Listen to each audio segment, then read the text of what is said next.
හැමෝම සතුටු කරන්න කවදාවත් බෑ. ඒ කරන්න උත්සාහ කරන්න අපේ.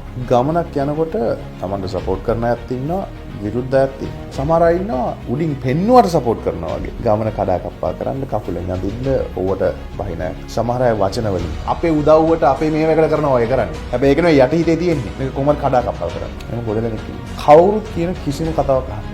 තමන්ගේ ගමන තමන් යන්නේ. ඒ යනකොට ඉතින් එක එක අභියෝග එනවා. ඒවට මුහුණ දීලා යන එක අපේ වැඩ. ගමන යන තාක්කල් ෆේල් කියලා එකක් නෑ. අපි මෙතන ඉඳන් වාහනේ නැගලා ගමනක් යනවා කියන්නේ. ඒ යන අතරදී ටයරයක් නේ වෙන්නේ. නවත්තන්න. ෆේල් අලුත් ටයරයක් දාලා දුවන්න ඕනේ. යනකොට එක තැනදී ලයිට් එකක් ගහලා යනවා. අලුත් ලයිට් එකක් දාගන්න ඕනේ. එක තැනදී පෙට්‍රල් ඉවර වෙනවා. තල්ලු කරගෙන යන්න ඕනේ. නමුත් කොතනදී හරි මේක කරන්න බෑ මේ වාහනේත් එක්ක මම ওই ගමන පැත්තක දානවා කිව්වොත් එදාට ෆේල්. එතකන් ෆේල් නේ. එක එක පාඩම් එක එක අභියෝග ඒව විතර. ගමනේ කවදාවත් ගමන නවත්තන්න එපා කවුරු මොනවා කිව්වොත්. මොකද ඔය කියන කට්ටියම තමන් මැච් එකක් ගැහුවට පස්සේ පිටිපස්සෙන් පාට ආදරේට නෙවෙයි මට ආදරේට නෙවෙයි අපෙන් ගන්න පුළුවන් ප්‍රයෝජනය ගන්න හරි පිටිපස්සෙන්